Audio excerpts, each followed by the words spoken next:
Hello, this is Professor Parish, and welcome to English 122.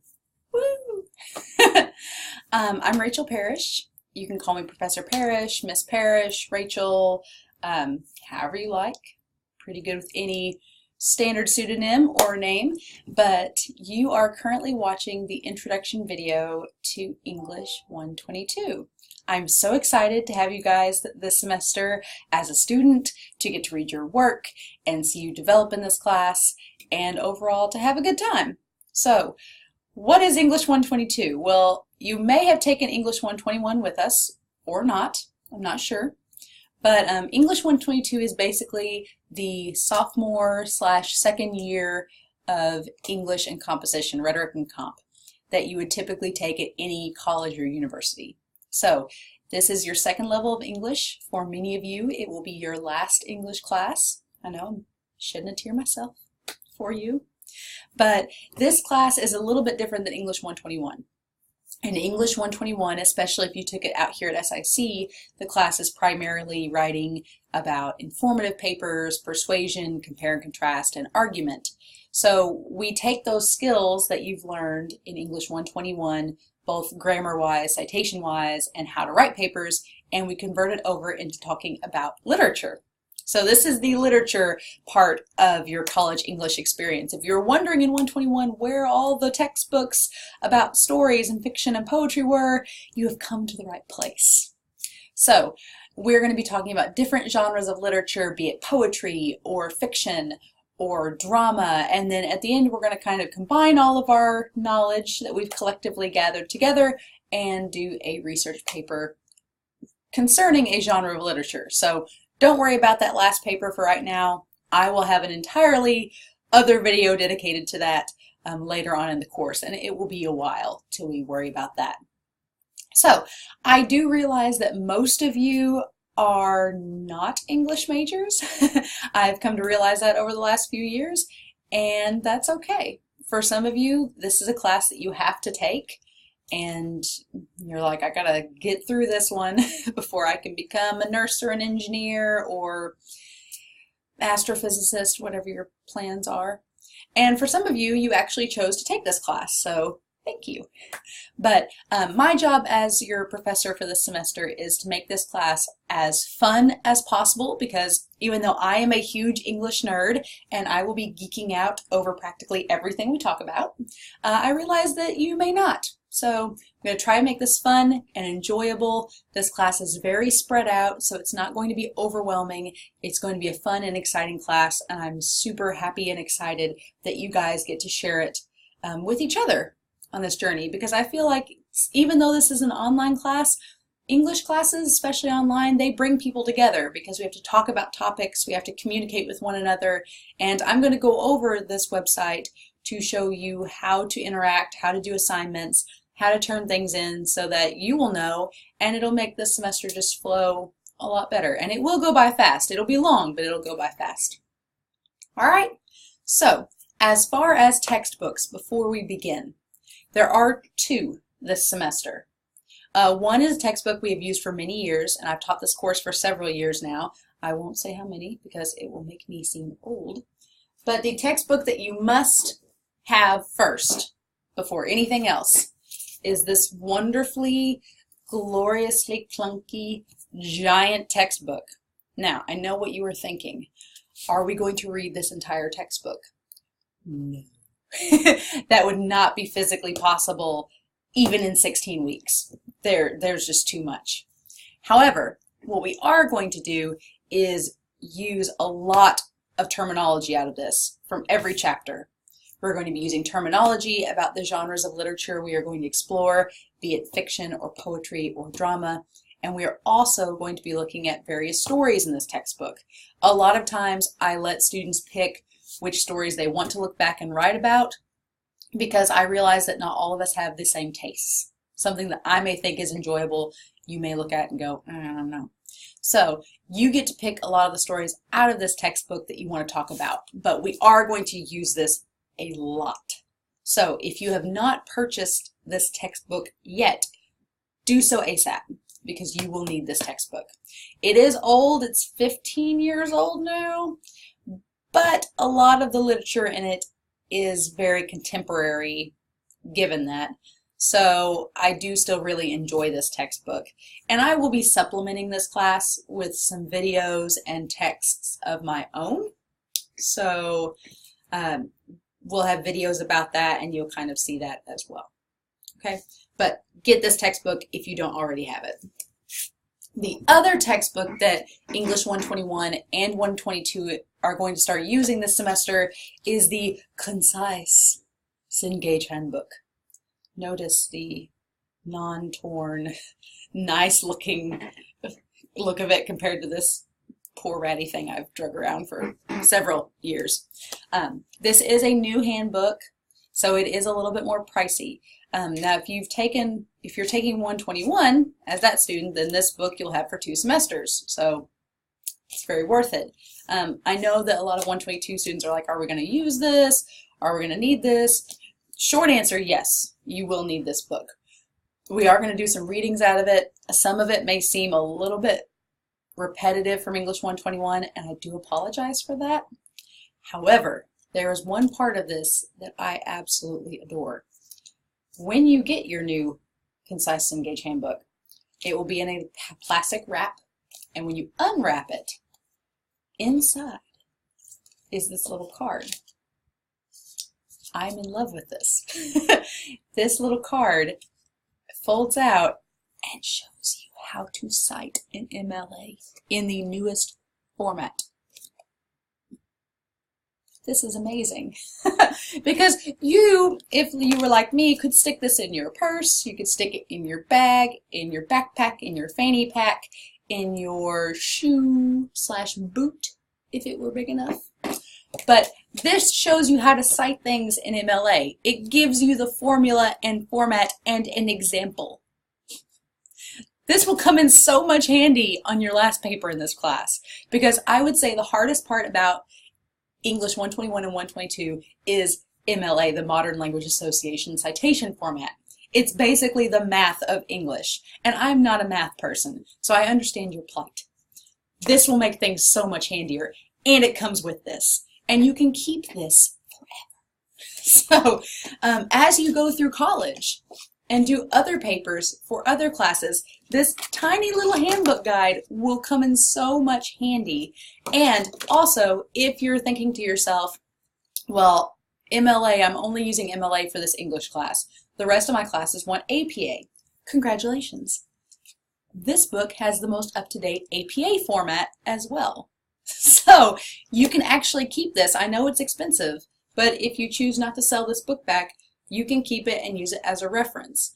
There's also different sections of this textbook that talk about grammar rules, that talk about how to use proper punctuation, commas. So if you're someone that's having trouble with those aspects of grammar, this textbook will actually come in handy quite a lot this semester. So I know it is burdensome to have to buy a new textbook, and you all are kind of the first generation of students that have to get this, but this right here I think is almost worth the price of admission alone because this will come in handy a lot. And I've had to actually update my sources and my citation presentations this semester because of this new version that's come out. So anyway, this will be inside your Concise Handbook. Make sure you have this book as well as this book for this class. We will use them simultaneously. We'll definitely use this book more, but this one is going to come in handy quite a bit once we get towards the end of the semester. All right, so now I'm going to pause the video and change formats, and we're going to look at the online course. So give me just a second. Welcome back. All right, so most of my videos in this class are going to be done from this format, where I'm in this tiny little corner over here talking about whatever we see on the screen. And where my mouse moves, you can actually see a little circle that will show you where my mouse is going. So what I'm going to do is I have logged onto my SIC, and this is the home page. So I'm going to refresh it to make sure I'm still logged in. When I want to go find my class, you can either do one of two things.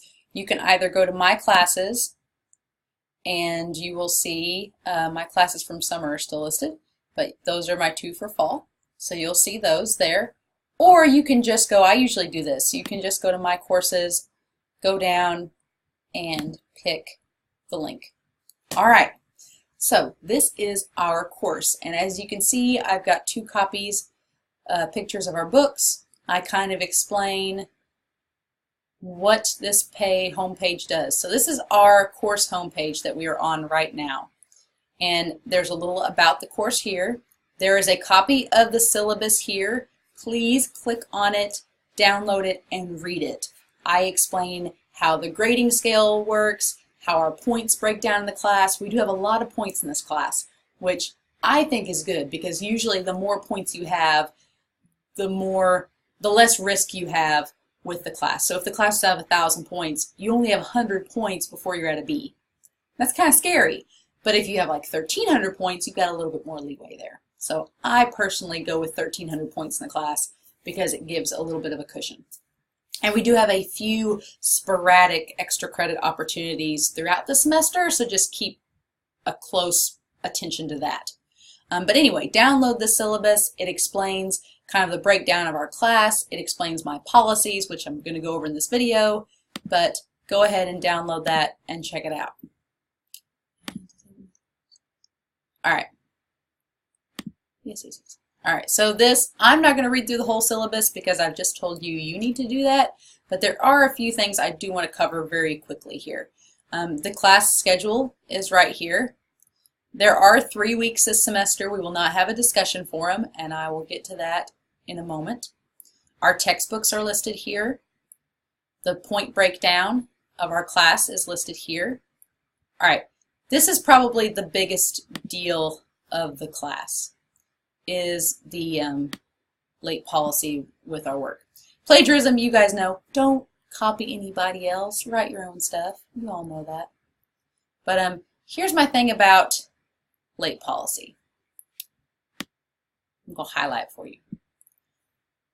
In this class, you have an entire week to do assignments. You have 7 days to do assignments. And throughout this class, I actually open up weeks ahead of each other. So if you wanted to work ahead, you very much can. I am all for students wanting to work ahead and get classwork done because I realize that your life goes beyond this class. So if you have an event planned, or if you have a vacation planned, some people do vacation in the fall, or if you have a family, crisis, things like that, or something you're anticipating, you can go ahead and work ahead and have stuff out of the way early. So I do open stuff up for students to work ahead. Because of that, though, I do not accept late work. It's my biggest pet peeve. Since you have so much time to complete assignments, I don't accept anything late. So please pay attention to deadlines and turn stuff in on time. Because I know I will have a student that will contact me and say, oh, I meant to turn it in at 11:55 and it's 11:57. Can I? No. You need to turn it in on time. And this class is also an exercise for you in terms of controlling procrastination and time management. I know some people procrastinate, I procrastinate, but there is a way you can challenge that, you can channel that procrastinating energy. You can channel it, and actually some people work well under stress, some people can use stress as a motivator. If that's what you do, that's fine. But this class will be an exercise of getting yourself on a good time management schedule and making sure that you turn stuff in on time. My best suggestion is find a day early on in the week to do most of your classwork and get it out of the way. That way you're not worrying about it come Friday, Saturday, or Sunday, because a lot of us have weekend plans, but a lot of us don't. So everything in this class is due on either a Friday or a Sunday.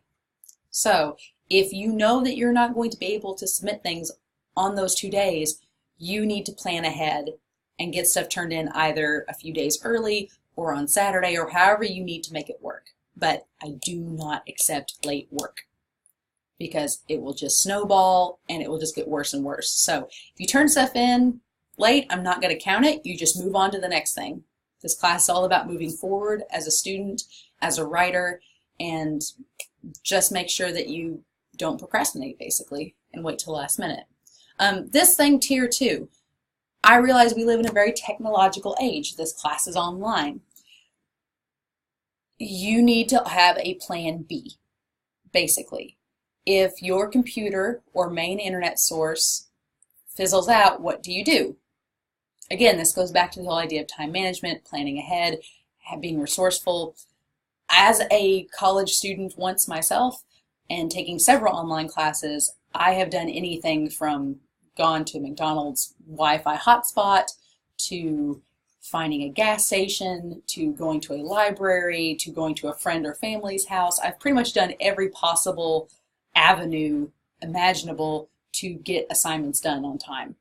And sometimes you do have to make that extra effort. And I realize that for some people maybe resources are an issue, things like that. That's why I encourage you to plan ahead and get assignments done early, because what happens if the night of your computer breaks down? I don't accept late work. So you need to have some kind of plan B set in motion. Another thing I would highly anticipate and encourage you to do is save all of your assignments on your email. That means that you basically open up an email, attach whatever homework you're working on or paper, and send it to yourself. It will be saved on your own email, and that way, even if your computer crashes, you can access it on any other computer. I would highly encourage you to do that, because I've lost so many flash drives.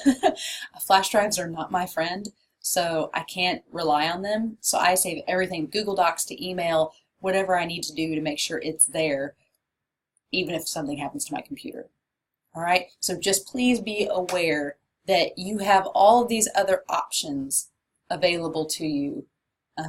Have a plan B, just in case, at all times. Have a backup plan in case if your computer goes awry.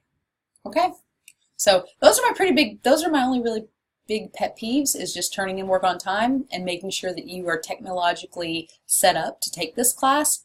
If you don't have internet at home, you need to either plan on coming to campus or to a library to work on the course, or this may not work for you, because internet and a reliable computer is a must for this class, especially an English course. But you can always contact me via email if you need to set up something, or if you have questions about, a backup plan about things like this. As far as email goes, I am here at SIC for the most part. I do bounce around to high schools a lot, but I am usually here on campus from 8 to 4:30 throughout the week. So you can stop by and talk to me, you can call me. My extension, my email is all listed on the site. So if you need to get a hold of me, you're welcome to do so. All right, so that's the syllabus. I'm going to save it. As far as the rest of this homepage goes, my information, my contact information is right here. There's a picture of me and my corgi. Aren't we cute? Look at Lucy, she's so adorable. Look at her. Let me exit out of this. Oh my gosh. Okay. Try to show you my dog and it all goes awry. Oh, this is my summer class. We'll get out of there. There we go. All right, so on the side here of our course homepage is our handout section. So this text here will all come back up here in a minute, so don't worry about it. The big point about this handout section is that I will include your handouts for each week. So week 1, I did put the MLA citation presentation, which I will have a separate video listed on here going over that. It won't be posted till later this week, but you'll be able to see it once the class starts. But it will be posted in this announcements section. So any video that I do, like this video is going to be up here by your syllabus. But any other video that I do for the class will actually be in the announcements section. And I do have a YouTube channel. It's Professor Parish, and I will upload the YouTube link to our announcements each week that we have a new video. We won't have a new video every week, but for the most part, plan on there being at least one video to watch that's me doing some kind of lecture. All right, so it will be posted there. And any documents or handouts like PowerPoint presentations or guidelines will be posted here in the handouts section. So like in week 2, I have our paper 1 guidelines and how we do our outlines for class listed. So make sure that you check each week both the announcements and the handouts to see what new items we have to look at. Okay? And then if you have any disability needs or concerns, there's a link to contact there. But as you can see, the handout section goes down pretty far, and not every week has handouts. But just make sure to check out the handouts and announcements each week to see what new things I have for you guys to look.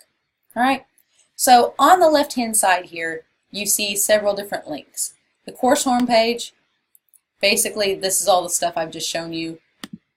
It's listed right here.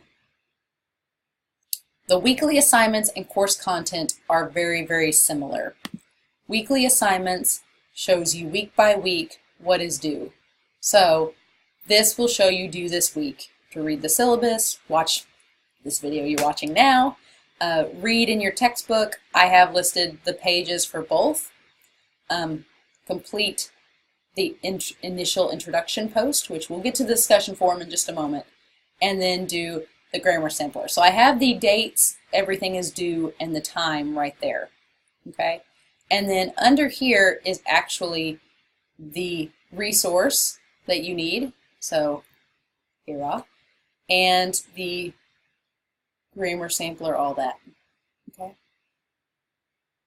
So all that stuff will be listed on weekly assignments, and then course content shows you the actual assignments as well. So there's multiple ways you can find things on this web page is what I'm trying to get at. So if you can't really get lost because there's at least 3 or 4 different places things are listed. I would honestly go to weekly assignments to do things the most. It's the easiest. It kind of has everything all in one. But if you go to course content, the same text is listed as well as the drop boxes for our assignments. Now right now it shows it's not visible. So if you get on here up until Sunday, it won't show you anything. But once midnight rolls around on Sunday, you'll be able to see the grammar sampler as well as our discussion forum. Okay. If I click on the grammar sampler, for example, it will show us, it'll show you this. It'll show you to download the document and complete it. So let me actually change to student view to show you what you will see. And it tells you you can't see it yet. Curses. My point is there will be a Dropbox, and so if I go to grammar sampler, you'll basically be able to upload from your computer a document and save it there, and I will grade it from this page. Okay? It sounds a little more complicated than it actually is. It's a pretty simple process, and if you took English 121 online or any other online course, you're probably familiar with this setup. But if you have questions, as always, let me know. Our discussion forum is listed right here. Basically, as I've said, there are 3 weeks where we don't have a discussion forum. There's a discussion forum for weeks 1 through 7. Week 8, we take a break. That's midterm, so we'll do a little midterm checkup instead. And then weeks 9 through 15, we have a discussion forum. We skip weeks 16. We skip week 16, and then our last discussion forum is actually week 17, which will be a peer review, and I'll talk more about that in a video later on in the semester. And then your finals week, you won't have a discussion forum. So 15 discussion forums. I'll show you week number 1, for example. What you do is you create an initial post, which will answer whatever questions I've given you for the week. So in this case, we're introducing ourselves in week 1.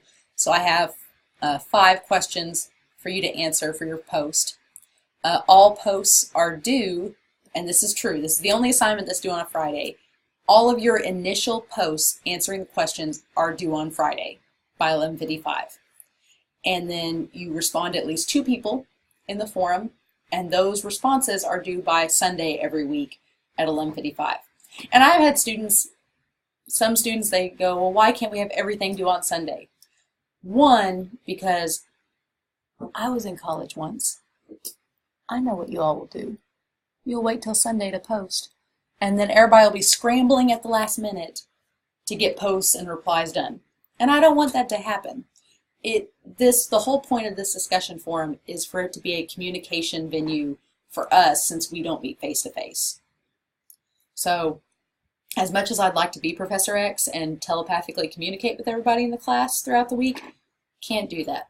So the discussion forum is our source, our platform for you to talk about the things that we go over in class. So I do require that everybody post by Friday and then respond to your peers by Sunday. And that's just how the class is set up. Every other assignment is due on Sunday of each week. So it's just your forum post that's due on Fridays. And in all honesty, if you turn it in on Saturday instead of Friday, I only dock 5 points. So if it's really too much of a hassle for you to post something by Friday, you're not going to lose a lot of points on it. Okay? So it's not going to be a big deterrent of your grade. But I'd rather have you post something than not at all. Okay? So, but that's pretty much how it's set up. You just click Add Post, and then you just make your content here, and then you submit. Okay? Now, I have had students ask about how long these posts should be. I don't like giving things a numerical value in terms of how long stuff should be, because I have found that once I attribute a number to something, that's all you all want to do. So if I told you 3 sentences or more, 9 times out of 10, I'd probably just get 3 sentences. And I don't like that. So my rule of thumb is your answers should answer the question specifically, concisely, and also in detail. So if you can concisely and specifically answer the question in a few sentences, sounds great. If you're the type of writer that needs to explain stuff in a paragraph to really get your point across, that's fine too. As long as you are answering the questions in a detailed, specific manner, you're going to get full credit for this assignment. Now, if you write me a 5-word phrase, it's probably not going to cut it. But just be aware that you do need to answer the questions in complete sentences on the discussion forum, no text talk, no OMGs or SMH or whatever y'all hip kids are saying now. These just need to be in full, complete sentences, usually using standard American English and getting your point across. And also, these forums are supposed to be a safe space where we can talk about answering these questions and things related to them. So be respectful. You know, everyone is entitled to their own opinion, but just be respectful of your fellow peers. And I've never had a problem in these forums with that, but I always want to say it just in case. Okay? So that's the discussion forum. Your grade book, obviously you will not be able to see everybody's grades, that's just me, but your grade will be posted here. If you view the full grade book, it'll show you all the different things that you can see on here, right? So lots of assignments, but they'll all be posted on here. Attendance, don't worry about attendance. It's an online class, so if you don't complete work for an entire week, I will send you a drop notice. How it works in the class is if you don't show up for class for 2 weeks in a row, I do drop you, because that's just too much missed. Unless you've communicated with me beforehand, or if it's some kind of medical emergency or situation and we've talked about it, if you just go MIA for 2 weeks, I'm going to drop you. But usually that first week, if you don't show up, I'm going to email you and say, hey, you've been out for a week. Is there something wrong? You need to talk about something. Do some assignments in the class to stay in. Okay? And it's also really, missing a whole week is a little detrimental to your grade, as you will see once the class gets started. But I don't take actual attendance. Email. My email is in the darkened box down here, but your classmates' emails are on here. So if if your classmate brings up a really cool topic or says their paper is about a certain, poem or poet, and you're like, hey, I want to know more about that poet, you can email your classmates. As always, be appropriate and respectful, but everybody's email is on here.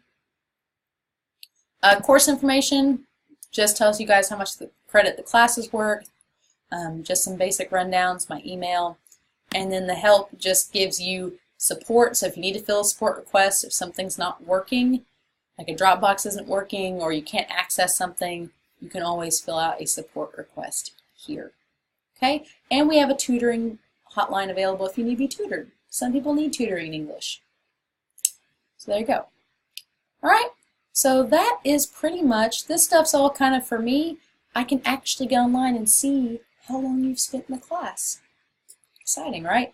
I don't hardly ever get on this unless a student's just not doing well in the class, and then I see, you know, how much time are you spending in the class and does that have something to do with it? But that's our class in a nutshell. I am so excited to have you guys as students. I'm going to be posting videos for pretty much every week in the class. There may be a couple weeks we don't have a video, and I'll give you guys a heads up about that. But otherwise, just make sure that you're checking the weekly assignments, the handouts, and the announcements as a whole. Those are probably the three things I would check every week. Your weekly assignments, your handouts and announcements, and make sure that you are turning everything in on time. Okay? All right, if you guys have any questions, let me know. Otherwise, I will be posting a video for our first couple chapters soon, so just keep on the lookout for that. Have a great day, and I will talk to you all again soon. Bye.